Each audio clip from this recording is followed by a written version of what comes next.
Assalamualaikum warahmatullahi wabarakatuh. Selamat pagi, siang, sore, malam semuanya. Bagaimana nih kabar kalian? Semoga selalu dalam keadaan yang baik-baik saja ya. Seperti biasa, saya di sini hadir kembali untuk kalian semua untuk menceritakan sebuah cerita horor untuk menemani aktivitas harian kalian. Yuk, yang sudah masuk, yang sudah hadir, seperti biasa absen di kolom komentar ya, dengan siapa dan dari mana kotanya.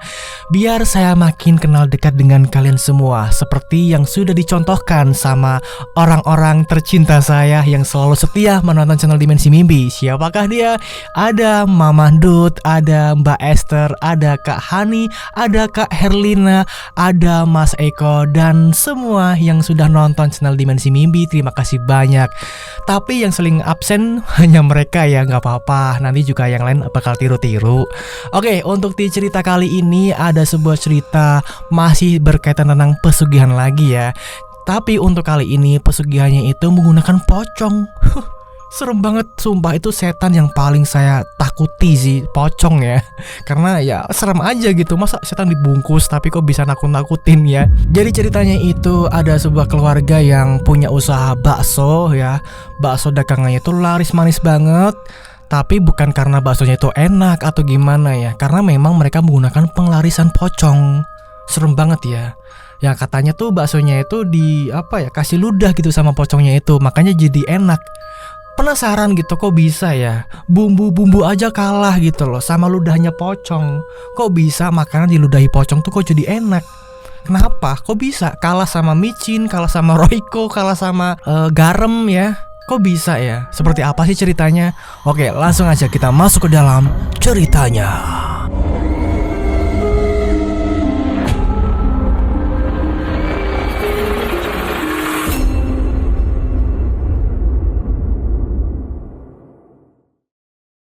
Pak, tolong baksonya 4 bungkus ya. Sambal sama sausnya dipisah. Iya bu. Saya juga pak, 2 bungkus ya pak. Jangan pakai bihun, kosongan aja. Iya bu, sabar ya antri, saya buatkan semuanya.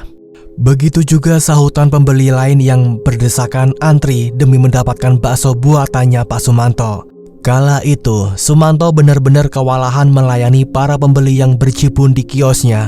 Mereka tidak hanya pesan 1, melainkan bahkan 1 orang bisa pesan sampai 5 bungkus lebih. Para warga dan orang sekitar begitu suka dengan rasa bakso buatannya Pak Sumanto, karena katanya dagingnya enak banget dan kuahnya seger banget. Apalagi kalau dicampur dengan lontong. Duh, nikmat banget pokoknya mah. Di kiosnya, Pak Sumanto dibantu oleh ponakannya yang kala itu udah lulus sekolah dan belum mendapatkan pekerjaan, namanya Ani, dan juga istrinya yaitu Bu Hanum. Mereka bertiga selalu kewalahan melayani banyaknya pelanggan yang berdesakan. Namun meskipun kewalahan, Pak Sumanto tetap gak mau nambah karyawan lagi. Dia memang sengaja supaya mereka bertiga saja yang jaga kios dan melayani para pembeli. Tak tanggung-tanggung, kadang juga Pak Sumanto itu buat bakso yang banyak banget karena sebelum-sebelumnya ada saja pembeli yang gak kebagian. Kiosnya itu terletak di sebuah pasar yang ada di desa lain, bukan di desa tempat tinggalnya. Mereka buka dari pukul 8 pagi dan tutupnya tidak pasti, karena mereka baru akan tutup jika dagangannya sudah benar-benar habis. Dan ajaibnya, biasanya nggak sampai jam 4 sore semua baksonya sudah ludes habis semua. Ada yang meminta makan di tempat, ada juga yang minta dibungkus makan dibawa pulang ke rumah. Tak jarang juga ada yang makan di tempat kemudian minta nambah. Dan hal itulah yang membuat baksonya cepat habis, karena banyak dari mereka pesannya melebihi porsi.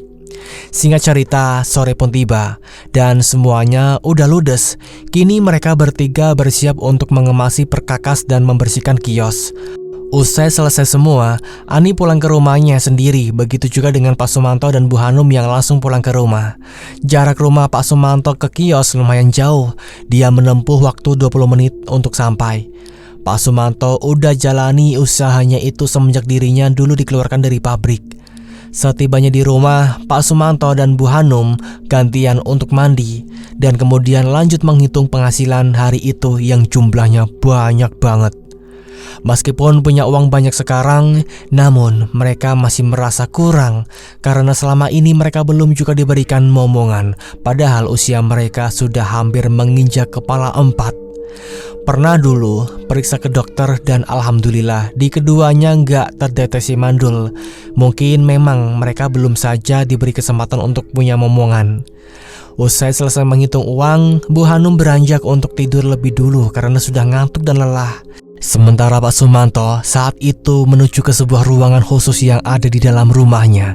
Pak Sumanto membawa sebuah penampan yang berisi beberapa sesajen dan juga sebuah dupa.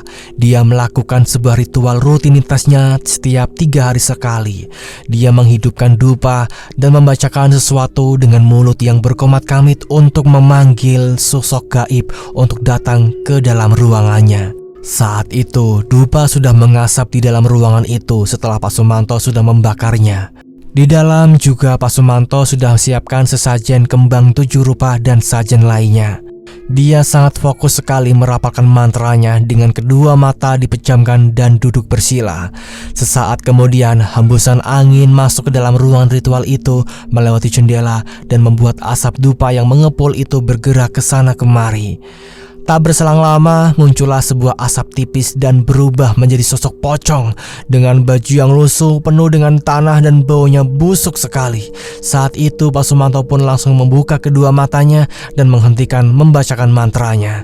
Lalu sosok pocong itu menerima sesajen dan disembahkan padanya berupa kembang 7 rupa, kopi hitam, dan juga ayam cemani yang sudah digoreng. Di mana nanti semua sari dari sajian itu akan dinikmati sosok pocong tersebut. Itu merupakan perjanjian yang harus dipenuhi oleh Pak Sumanto. Karena Pak Sumanto kini memakai jasa penglarisan, di mana dia juga butuh tumbal. Namun sosok pocong itu sendirilah yang akan mencari tumbalnya sebulan sekali. Emang kalian pikir Pak Sumanto dagang baksonya sukses murni? Oh, tentu tidak. Karena selama ini Pak Sumanto ternyata sudah memakai penglarisan pocong. Dengan itu, Pak Sumanto bisa jadi orang kaya di desa dan biasa dikenal dengan si Sumanto Juragan Bakso. Beberapa saat kemudian, sosok pocong itu pun menghilang begitu saja di hadapan Pak Sumanto. Dia yang sudah biasa melihat pocong itu pun tidak takut lagi. Usai melakukan ritualnya, Pak Sumanto beranjak ke depan teras rumahnya karena belum mengantuk, hanya badannya saja yang capek. Dia duduk di depan sambil ngudut dan ngopi, sembari menikmati suasana malam yang sunyi sembari menatap langit yang indah malam itu, dipenuhi dengan ribuan bintang dan rembulan yang menyinari. Tiba-tiba saja di depan rumahnya lewat sebuah gerobak bakso keliling dan sontak Pak Sumanto teringat di mana dirinya masih dalam masa-masa susah. Oke, kita flashback ya. 3 tahun yang lalu, Pak Sumanto dengan gerobak baksonya keliling ke beberapa rumah warga dari satu desa ke desa lainnya. Dia berangkat keliling dari pagi sampai malam. Untungnya gerobaknya itu sudah disambung dengan sepeda yang sudah dimodifikasi. Jadi Pak Sumanto tidak perlu lagi untuk jalan kaki dan mendorong gerobak, namun cukup dia dengan mengayuh saja. Dulunya Pak Sumanto bekerja di sebuah pabrik dan baru-baru ini kontraknya sudah habis. Dia pun kemudian memutuskan untuk jualan bakso keliling saja. Hal itu dia lakukan demi menafkahi istrinya dan usai pernikahan mereka masih muda kala itu. Hari itu pembeli baksonya tidak ramai, hanya ada beberapa orang saja yang membeli baksonya. Padahal Pak Sumanto sudah keliling-keliling kemanapun, namun memang mungkin segitu saja rezekinya hari itu. Di malam harinya Pak Sumanto tiba di rumah dan langsung terduduk merebahkan badannya di ruang tamu. Bu Hanum menghampiri dan meminta uang hasil penjualnya hari itu juga. Pak Sumanto pun merogoh tas kecil untuk mengambil uangnya yang kemudian diberikan kepada Bu Hanum. Kala itu cuma 70.000 saja yang dia dapatkan. Bu Hanum pun mengeluh karena suaminya hanya mendapatkan uang segitu doang, padahal sudah seharian jualan. Dan Bu Hanum berkata kalau uangnya itu tidak akan cukup untuk membeli kebutuhan. Ini Bu uangnya, ya cuma dapat segitu hari ini. Lah, masa dapatnya cuma 70.000 sih Pak, dari pagi sampai malam? Ya mau gimana lagi Bu, orang dapatnya cuma segitu. Ya mungkin memang belum rezeki kita Bu. Aduh Pak, uang segini dapat apa? Gak cukup ini Pak. Bapak gimana sih jualannya? Pasti banyak berhentinya, makanya dapat segini. pengeluaran kita tuh banyak, Pak. Kebutuhan semakin mahal harganya. Kalau cuma segini, mau makan apa kita? Apalagi ini 70.000 buat modal juga nanti besok. Terus kita mau makan apa, Pak? Mau cari kerja yang lain toh, Pak? Apa gimana? Ya, Bapak harus gimana, Bu? Bapak sudah berusaha, kalau memang belum rezekinya ya mau gimana lagi? Ya kita sabar aja, Bu. Sabar, makan tuh sabar. Pak Sumanto pun pusing karena dia yang capek baru pulang malah dengan istrinya ngomel-ngomel terus. Akhirnya dia pun mutusin keluar pergi ke warung kopi, tidak memperdulikan Ibu Hanum yang masih ngedumel. Jarak warung kopinya dari Pak Sumanto tidak terlalu jauh. Setibanya di warkop, Pak Sumanto ketemu sama teman-temannya di sana yang lagi pada main catur. Pak Sumanto pun ikut nimbrung dongengan di sana, saling cerita keluh kesah masing-masing kehidupannya yang sama-sama suram. Tiba-tiba saja datang ibu-ibu yang jalan ke warung sambil ngegosip sesuatu, dan disahut oleh temannya Pak Sumanto. Ditanyai lagi pada membahas apa. Lagi bahas apa sih ibu-ibu? Kok kayaknya asik banget nih? Si ibu itu lalu bilang kalau katanya tadi ada kehebohan di desa tempat wisata di mana tadi para ibu-ibu pergi liburan. Katanya di daerah situ banyak banget yang memakai pesugihan dan juga banyak dukun-dukun santetnya. Itu loh Pak, tadi di desa tempat wisata katanya di daerah sana banyak yang memakai pesugihan dan banyak dukun santetnya. Ah, masa sih Bu? Iya Pak, katanya dukunnya ambu-ambu loh, kata si ibu. Dia dengernya ngeri banget saat diceritakan oleh penjaga wisata di sana, dan dia bilang kalau baru-baru ini di tempat itu ada keluarga yang tewas gara-gara kiriman-kiriman santet. Salah satunya mati karena kalah. Pak Sumanto dan teman-temannya mendengarkan sangat serius banget dan menghayati sampai yang lagi main catur juga ikut berhenti. Lalu si ibu itu menjelaskan di mana tempat wisata itu.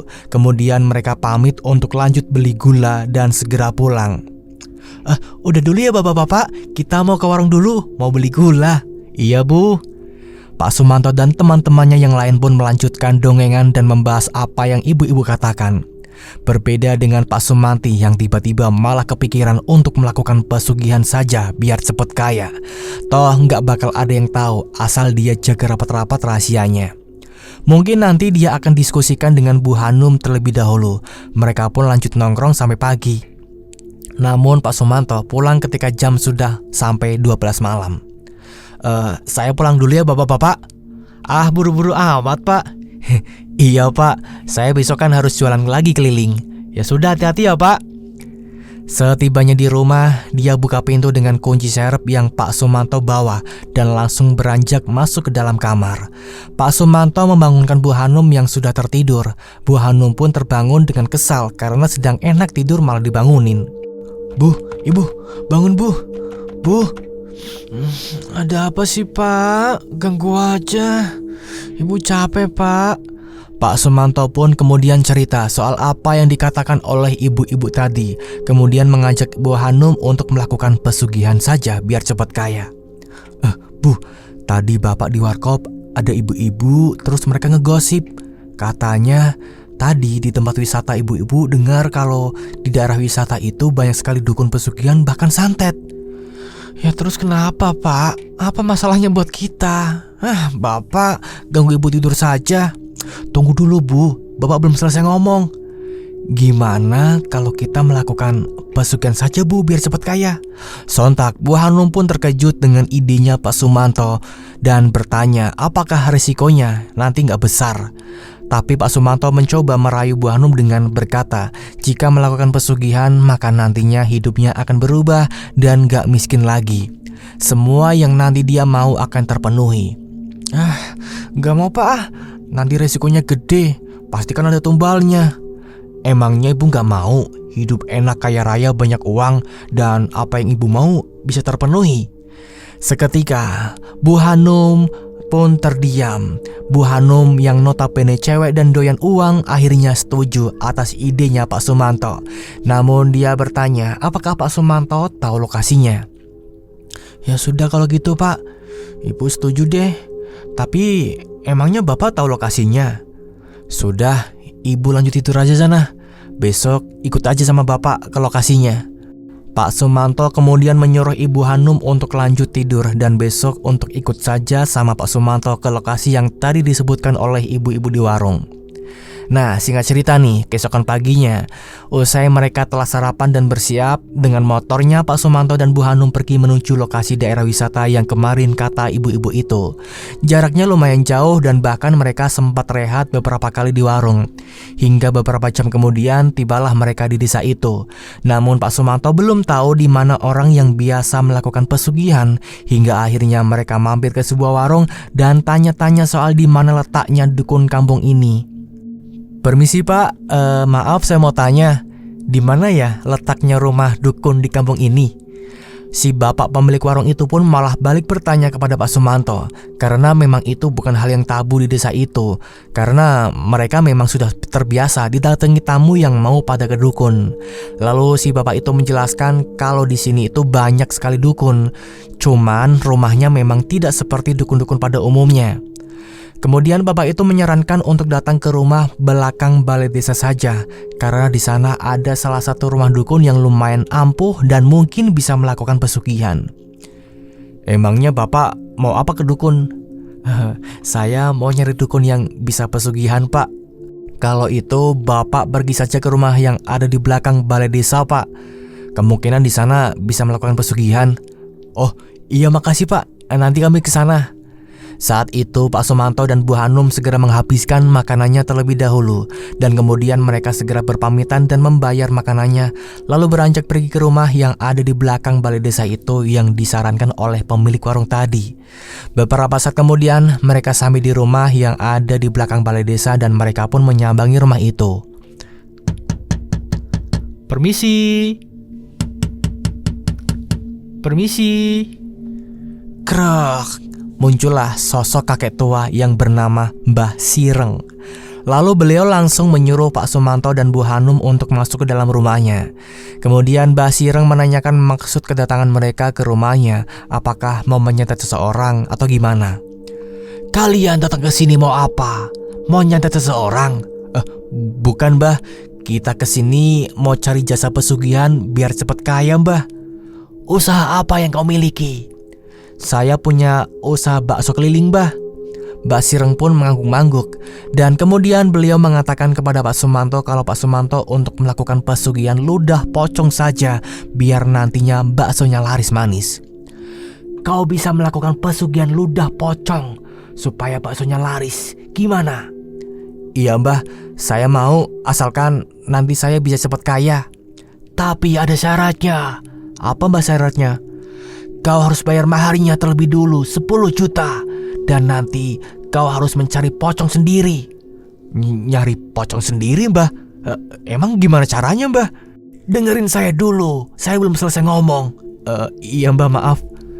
Kau nanti harus melakukan ritual bertapa di kebun pisang yang tak jauh dari sini untuk mendapatkan pocong itu. Apa kau sanggup? Lalu Pak Sumanto pun menyanggupi syaratnya itu. Saat itu Pak Sumanto pun langsung mengambil uang yang sudah dibawanya di dalam tas dan diberikan kepada Mbah Sireng. Pak Sumanto membawa uang 10 juta itu dari uang simpenannya yang mereka selama ini, yang sebenarnya ditabung untuk membangun kios. Ini Mbah uangnya. Baik, saya terima ya.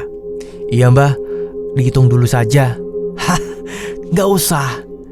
Malam harinya, Bu Hanum disuruh menunggu di rumah Mbah Sireng saja, sedangkan Pak Sumanto dan Mbah Sireng menuju ke kebun. Mereka berjalan menuju ke kebun pisang yang tidak terlalu jauh dari rumahnya. Beberapa saat kemudian, mereka akhirnya sampai juga di kebun pisang. Saat itu, Mbah Sireng langsung memberikan sebuah kertas yang bertuliskan mantra dan diberikan kepada Pak Sumanto. Ini mantranya, nanti kau baca saat melakukan bertapa. Iya Mbah. Jika nanti bukan sosok pocong yang datang, abaikan saja. Tapi kalau sosok pocong yang datang, mintalah pada sosok pocong itu. Iya Mbah, saya paham. Pak Sumanto pun langsung duduk bersila di bawah pohon pisang beserta dengan sesajen dan kemenyan yang sudah dibawa tadi di depannya Pak Sumanto. Setelahnya dia segera merapalkan mantranya sementara Mbak Sireng beranjak pulang kembali ke rumah. Saat sedang melakukan ritualnya, Pak Sumanto tiba-tiba saja mendapatkan gangguan. Pak Sumanto mendengar ada suara langkah kaki dari belakang tubuhnya. Serak, serak, serak. Seketika Pak Sumanto langsung merinding dan gemeteran mendengar suara langkah kaki itu. Apalagi suara langkah kakinya itu sangat berat dan besar sekali. Namun Pak Sumanto ingat dengan ucapannya Mbak Sireng kalau dia jangan menghiraukan gangguan kalau bukan pocong. Sesaat kemudian sosok yang tadi ada di belakang tubuhnya Pak Sumanto berpindah di hadapannya dan sosok itu sangat tinggi besar, berbulu hitam besar, sangat menyeramkan sekali, membuat Pak Sumanto semakin gemeteran. Dia membaca mantranya pun sampai gemeteran, tapi dia mencoba untuk tetap fokus. Sosok itu, kedua matanya merah menyala dan menatap tajam. Namun sesaat kemudian sosok itu akhirnya menghilang begitu saja. Setelah sosok itu pergi, datanglah lagi sosok wanita berambut panjang yang menyeramkan. Sosok kuntilanak itu berada di depannya tepat di pohon pisang. Sosok itu wajahnya hancur lebur dengan darah, baunya sangat busuk seperti bau bangkai tikus dan anyir darah. Sontak Pak Sumanto yang melihat itu tubuhnya seketika kaku karena takut. Dia mencoba melawan rasa takutnya dan tetap fokus merapalkan mantranya. Sosok itu tertawa mengikik dan suaranya sangat membuat bulu kuduk berdiri. Disertai dengan tawa yang mengikik perlahan, sosok kuntilanak itu pun menghilang. Tiba-tiba Pak Sumanto dikejutkan lagi dengan suara anak-anak kecil yang sedang bermain berlarian dan tertawa-tawa. Ada beberapa sosok tuyul yang mengelilingi Pak Sumanto. Telinga panjang, kedua matanya hitam menyeramkan dan menggunakan popok yang lusuh sekali dan baunya pesing. Muncul lagi sosok wewe gombel dengan payudara yang menggelambir ke bawah dan panjang sekali dengan rambut acak-acakan dan wajah menyeramkan. Sosok wewe gombel itu menangis terseduh-seduh karena sedang mencari anaknya. Perasaannya Pak Sumanto saat itu benar-benar gemeteran tidak karuan, panas, dingin, keringat membasahi tubuhnya, namun disertai dengan angin kencang yang membuat hawa dingin. Sesaat kemudian tiba-tiba saja ada hembusan angin kencang yang datang dan membuat pohon pisang yang ada di hadapannya Pak Sumanto itu bergerak sangat kencang sekali. Pak Sumanto pun hampir terseret angin kencang itu karena memang angin yang datang itu seperti angin puting beliung. Perlahan-lahan angin kencang itu pun mulai reda dan tampaklah sosok pocong dengan baju putih lusuh, penuh tanah dan wajah yang menyeramkan berada di depannya Pak Sumanto. Kemudian segera Pak Sumanto meminta kepada sosok pocong itu untuk pesugihan dan membuatnya kaya raya. Saya minta dagangan saya laris dan saya bisa kaya raya dengan pesugihan. Sosok pocong itu pun mau saja, asalkan nantinya Pak Sumanto akan kasih sajian setiap 3 hari sekali. Dan sosok pocong akan mencari tumbal warga di desanya 1 bulan sekali. Pak Sumanto pun tidak mempermasalahkan itu. Akan saya penuhi permintaanmu itu, tapi kau harus menyiapkan sesajian setiap 3 hari sekali. Dan aku akan mencari tumbalnya sendiri, warga di desa setiap 1 bulan sekali. Baik, akan saya lakukan syaratnya itu. Setelahnya, sosok pocong itu kemudian menghilang begitu saja. Dan Pak Sumanto segera pulang ke rumahnya Mbah Sireng karena sudah selesai. Beberapa saat setibanya di rumah Mbah Sireng, saat itu Mbah Sireng lalu memberikan sebuah batu berwarna hijau pada Pak Sumanto dan menyuruhnya untuk disimpan di sekitar tempat jualannya dan nanti pasti akan laris. Batu ini kau bawa pulang dan jangan lupa untuk dibawa di tempat jualan, nanti pasti akan laris. Baik Mbah, akan saya lakukan.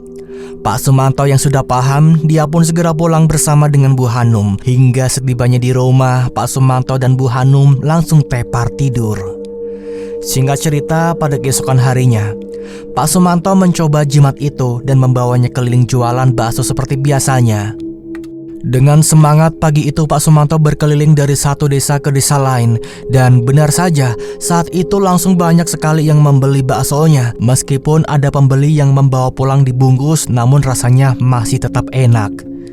Ternyata Pak Sumanto menuangkan kuah ke plastik atau mangkuknya. Sosok pocong itu meludahi wadah tersebut tanpa sepengetahuannya Pak Sumanto dan para pembeli, sehingga rasanya jadi enak.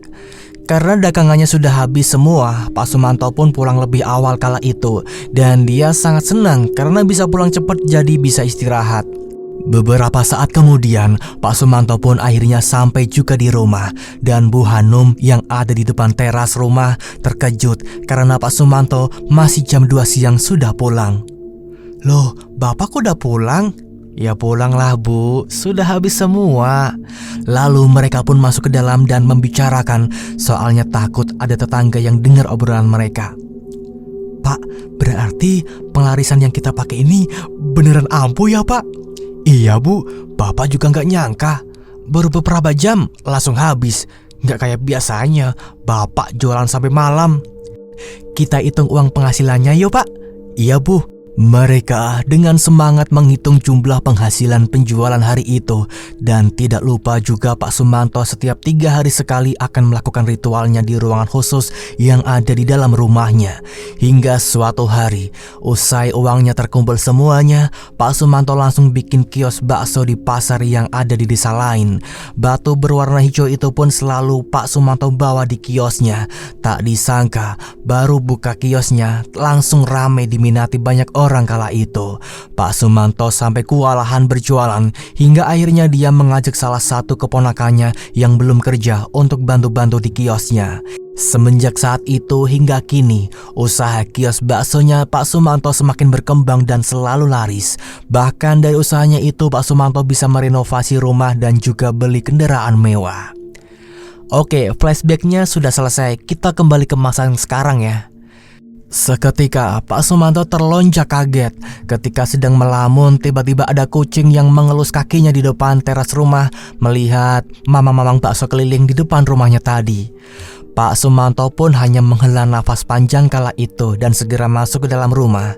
Namun saat baru masuk ke dalam rumah, tiba-tiba saja ada hembusan angin berada di tengkuk lehernya, membuat Pak Sumanto seketika merinding dan dia segera beranjak masuk ke dalam rumahnya karena sudah malam juga. Saat itu Pak Sumanto langsung membaringkan tubuhnya di kamar. Karena belum bisa tidur, dia menatap ke arah langit-langit dinding kamar. Namun saat itu tiba-tiba saja dia dikejutkan dengan bayangan hitam yang melintas begitu saja, dan Pak Sumanto juga mencium bau busuk yang menyeruak.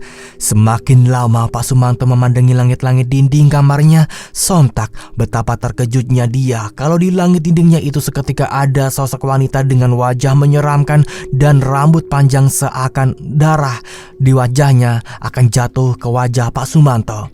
Tubuhnya Pak Sumanto saat itu langsung kaku, tidak bisa digerakkan dan mulutnya terasa terkunci. Karena tidak kuat, dia pun akhirnya pingsan sampai pagi hari tanpa sepengetahuannya Bu Hanum. Sungguh selama ini sudah terbilang banyak tumbal dari pocong pesugihan yang dilakukannya itu. Kebanyakan yang mati di desanya itu adalah anak-anak dan orang yang sudah berumur. Mereka meninggal usai ditampakkan oleh sosok pocong yang menghadang mereka saat berpergian malam sendirian. Namun para warga belum tahu sampai sekarang bahwa pemilik pocong pencari tumbal itu adalah Pak Sumanto. Hingga para warga sekarang banyak yang mendekam di dalam rumah usai pukul 10 malam. Tapi kadang juga ada yang tetap ngeyel keluyuran. Ya, meskipun pos ronda tetap ada yang jaga kala itu. Semenjak melakukan pesugihan itu, Pak Sumanto dan Bu Hanum di rumahnya selalu mendapatkan gangguan dan teror. Bahkan di kiosnya juga ada pembeli yang melihat. Singkat cerita, keesokan paginya Pak Sumanto dan Bu Hanum seperti biasa bangun pagi sekali untuk menyiapkan semua perlengkapan bahan untuk baksonya. Mereka setiap pagi sudah gerasak-gerusuk di dapur, membuat adonan bakso yang akan dijualnya di kios. Setelah semuanya sudah siap, jam 8 pagi mereka segera berangkat ke kiosnya dan langsung menata semua bahan-bahan di etalase bakso. Baru saja kiosnya mereka buka, tapi sudah ada pembeli yang datang ke kiosnya membeli bakso. Semakin siangan, banyak sekali pembeli yang datang ke kiosnya berdesakan membeli bakso. Saat itu, ada anak kecil yang menangis kejer, tidak mau masuk masuk ke dalam kiosnya, padahal ibunya pengen makan bakso di situ. Tapi anak itu tetap menangis dan menunjuk jari ke arahnya Pak Sumanto. Dia melihat di sampingnya Pak Sumanto ada sosok pocong yang sangat menyeramkan, sehingga anak kecil sekitar 3 tahun itu menangis histeris. "Bu, ayo pulang, Bu." "Nanti nak, kita makan bakso dulu ya." "Gak mau, Bu, ada pocong." "Pocong? Gak ada nak, ayo kita makan bakso dulu ya di sana." "Gak mau, Bu, gak mau, takut."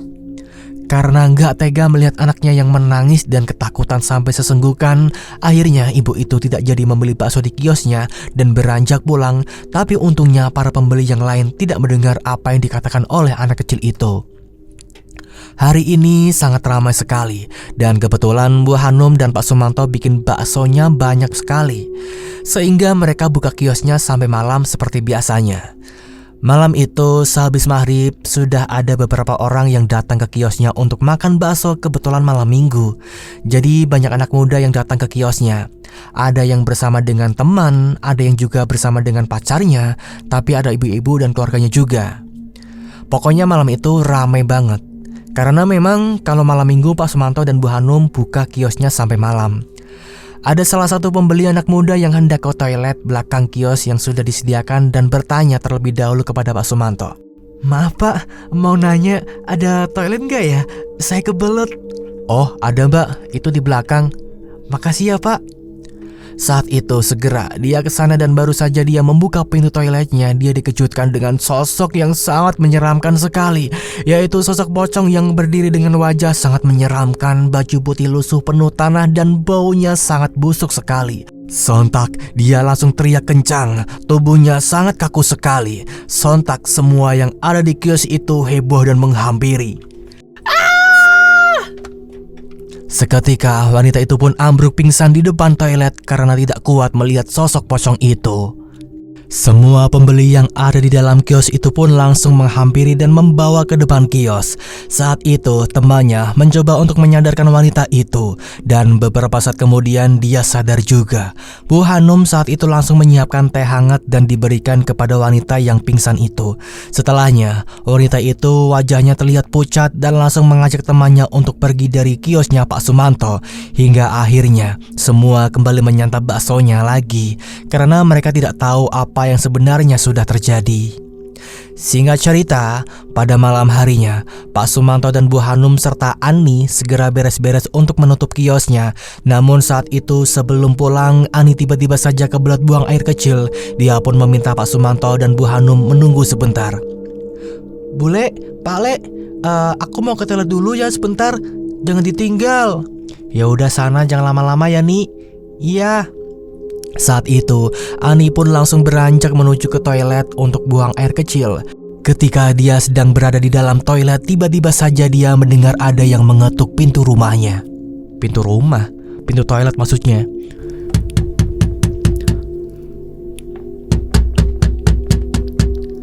Ani kira saat itu Pak Lek Sumanto atau Bule Hanum yang tidak sabar menunggu. Dia pun menyaut, "Bentar Bule, ini udah selesai." Namun Ani tidak mendengar ada suara Bule atau Pak Leknya di depan dan dia segera cepat-cepat keluar dari toilet. Kreat. Ketika pintunya dibuka, betapa terkejutnya Ani. Di depannya itu bukan Bule atau Pak Leknya, akan tetapi sosok pocong yang berdiri di hadapan dengannya. Saat itu Ani terdiam kaku, tidak bisa menggerakkan tubuhnya dan ingin teriak pun tidak bisa. Dia hanya terdiam beberapa menit berhadapan dengan sosok pocong yang sangat menyeramkan. Wajahnya dan baunya sangat busuk seperti bangkai tikus. Setelah beberapa menit, akhirnya sosok itu pergi menghilang entah kemana, dan Ani sudah bisa menggerakkan tubuhnya. Jantungnya berasa berdebar-debar dan keringat bercucuran. Wajahnya pucat, nafas tidak beraturan. "Ani, nih, udah belum? Cepat!" Seketika Ani terdengar Buleknya memanggil dan dia segera menghampiri ke depan karena mereka mungkin sudah menunggunya lama gara-gara terdiam melihat sosok pocong tadi. "Udah belum? Ayo pulang, udah malam. Lama banget." Iya Bule, ayo." "Kamu kenapa nih, kok wajahnya pucat gitu?" Nggak apa-apa kok Bule." "Kamu yakin?" "Iya Bule, ayo pulang." Besok kamu gak usah berangkat saja ya kalau gitu. Kayaknya kamu kecapean deh. Wajah kamu tuh pucat banget, timpal Pak Sumanto. Padahal sebenarnya Ani pucat bukan karena sakit, tapi karena telah melihat sosok yang menyeramkan. Tapi karena dia juga capek, tidak ada libur, akhirnya Ani mengiyakan ucapan Pak Le-nya untuk libur besok. Ya udah kalau gitu besok aku libur saja ya Pak Le, Bule. Segeralah mereka pulang saat itu juga karena sudah malam. Waktu udah menunjukkan pukul 9 malam. Kala itu, seperti biasa, Ani pergi ke rumahnya sendiri yang tidak terlalu jauh dari rumah Bu Hanum dan Pak Sumanto. Sesampainya di rumah, Pak Sumanto dan Bu Hanum langsung mandi dengan air hangat karena tubuhnya sudah keringetan. Mereka pun gantian. Saat itu yang mandi duluan Pak Sumanto, sementara Bu Hanum menunggu di depan televisi sembari menonton TV terlebih dahulu. Tiba-tiba saja dia dikejutkan dengan hembusan angin yang datang menghampiri, dan Bu Hanum melihat ada sekelebat bayangan hitam yang lewat saat itu juga membuatnya merinding. Dia juga mencium bau busuk yang menyengat sekali, dan saat itu Bu Hanum juga merasa ada tiupan angin di bagian lehernya membuat bulu tengkuknya berdiri. Beberapa saat kemudian Pak Sumanto pun sudah selesai juga mandinya dan menghampiri Bu Hanum. "Udah Bu, sana mandi." "Iya Pak." Segera Bu Hanum pun beranjak pergi menuju ke kamar mandi. Akan tetapi sesampainya di kamar mandi, dia dikejutkan dengan sosok pocong yang menyeramkan berdiri di dalam kamar mandi. Sontak Bu Hanum teriak kencang dan tubuhnya seketika kaku gemeteran hingga akhirnya ambruk pingsan. Bruk! Pak Sumanto yang mendengar teriakan Bu Hanum pun segera menghampiri ke kamar mandi. Saat dihampiri, dia sudah terkapar di bawah lantai, pingsan. Segera Bu Hanum pun langsung diangkat dibawa masuk ke dalam kamar. Hingga beberapa saat kemudian akhirnya Bu Hanum pun sadar dari pingsannya. Akhirnya Bu Hanum malam itu tidak jadi mandi karena juga tubuhnya sangat lemas dan wajahnya memucat.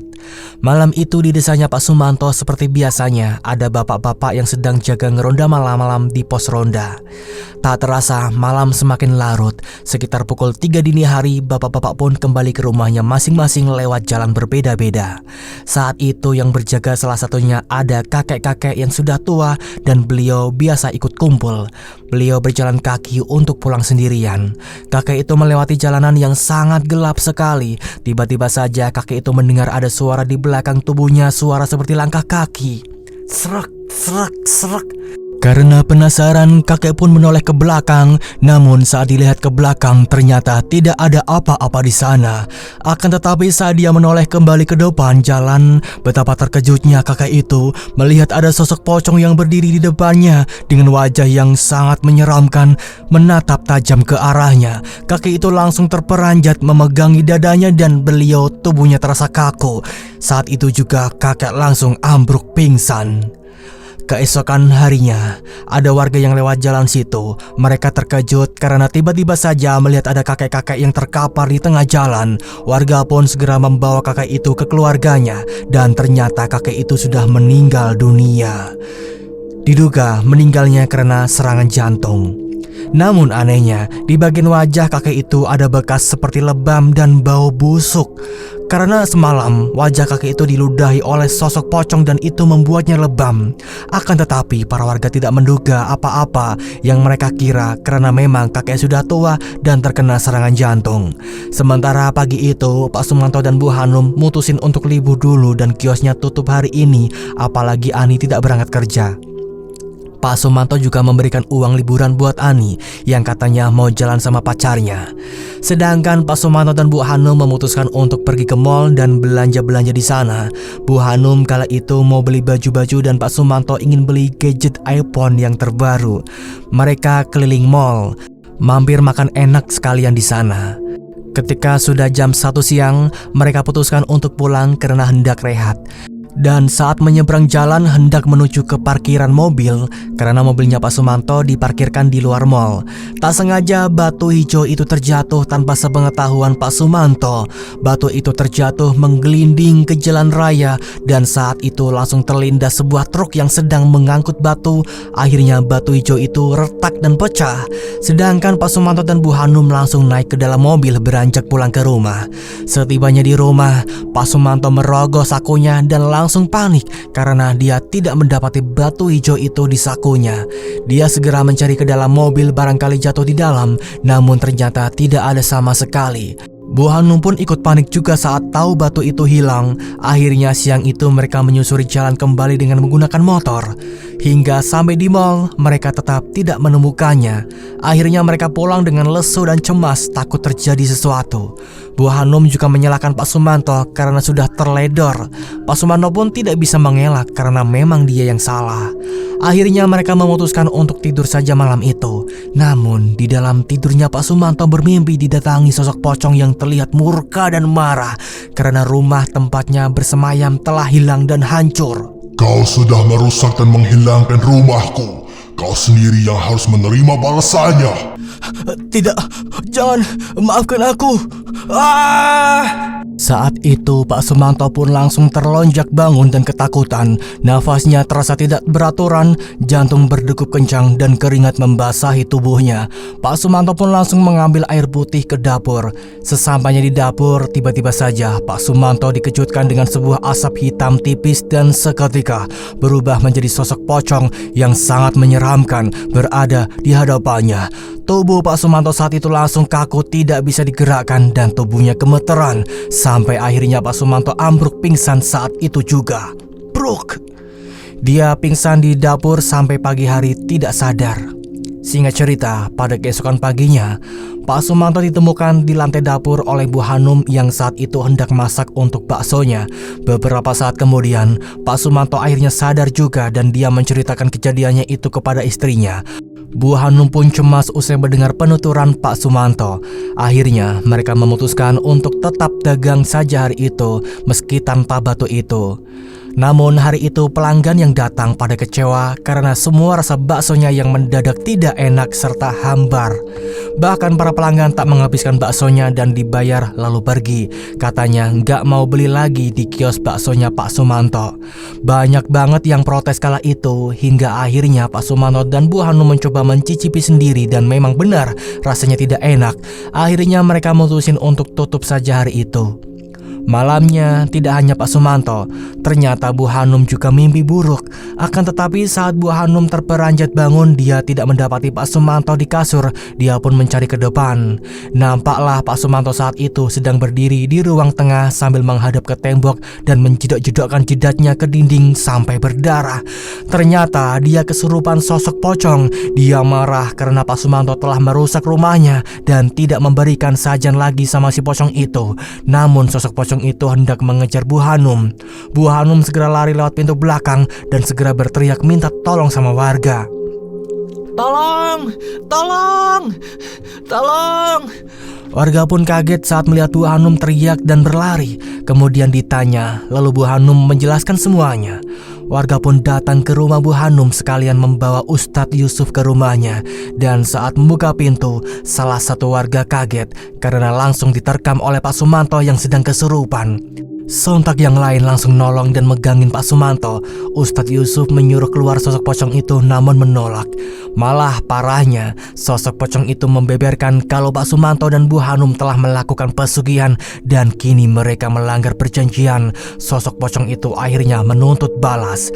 Bu Hanum pun panik saat ditatap para warga yang ada di situ dan akhirnya Bu Hanum pun mengaku kepada semua warga yang ada di sana serta meminta maaf, lalu meminta suaminya untuk disembuhkan. Ustadz Yusuf pun mencoba untuk menyembuhkan dan mengusir sosok itu hingga akhirnya berhasil. Namun dengan syarat Pak Sumanto dan Bu Hanum harus membakar semua uang yang didapat dari cara haram itu dan pergi dari kampung situ. Sementara Ani tidak dianggap bersalah karena memang dia tidak tahu juga soal hal itu. Dia pun keluar kerja dari kios Pak Sumanto dan kini mencari kerja di pabrik-pabrik. Usai sadar, Pak Sumanto dan Bu Hanum pun membakar semua uang yang tersisa disaksikan para warga. Lalu mereka memutuskan untuk pulang ke kampung halamannya Bu Hanum tanpa membawa uang kekayaan yang mereka telah kumpulkan selama ini. Rumornya, Pak Sumanto dikabarkan kini sakit-sakitan hingga akhirnya meninggal dunia. Kini Bu Hanum menjanda dan mencari pekerjaan lain untuk melanjutkan hidupnya. Teman-teman, Carilah rezeki dengan cara yang halal. Jangan sampai berdagang dengan cara licik, apalagi sampai menyekutukan Allah Subhanahu wa Ta'ala dengan menggunakan penglarisan.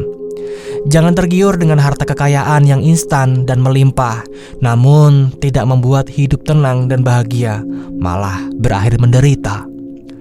Usaha harus disertai dengan doa, karena tidak ada perjuangan yang sia-sia kalau kita yakin dan terus berikhtiar. Tamat. Dan itulah teman-teman ceritanya untuk di hari ini, di video kali ini ya. Terima kasih nih buat kalian yang sudah menonton ceritanya dari awal sampai akhir tanpa skip. Makasih banget atas kalian yang selalu setia menonton channel Dimensi Mimpi ini. Makasih banget ya pokoknya ya. Jangan lupa juga untuk absen dan kritik sarannya di kolom komentar agar saya bisa melakukan hal yang terbaik buat kalian semua. Oh ya, untuk kemarin katanya ada yang nyuruh saya untuk on cam ya ketika membacakan cerita.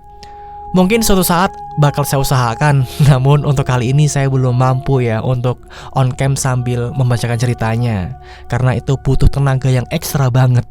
Sedangkan saya juga ada kerjaan lain yang memang harus dikerjakan juga, jadi waktunya mungkin bakal terkuras gitu, nggak nyampe mungkin. Yang nggak tahu juga sih, nanti belum coba ya. Ya semoga channel ini bisa. Oke lah kalau gitu, untuk saat ini berarti saya waktunya untuk pamit undur diri dulu. Terima kasih sekali lagi. Saya mengucapkan wassalamualaikum warahmatullahi wabarakatuh. Ingat ya, hidup hanyalah ilusi.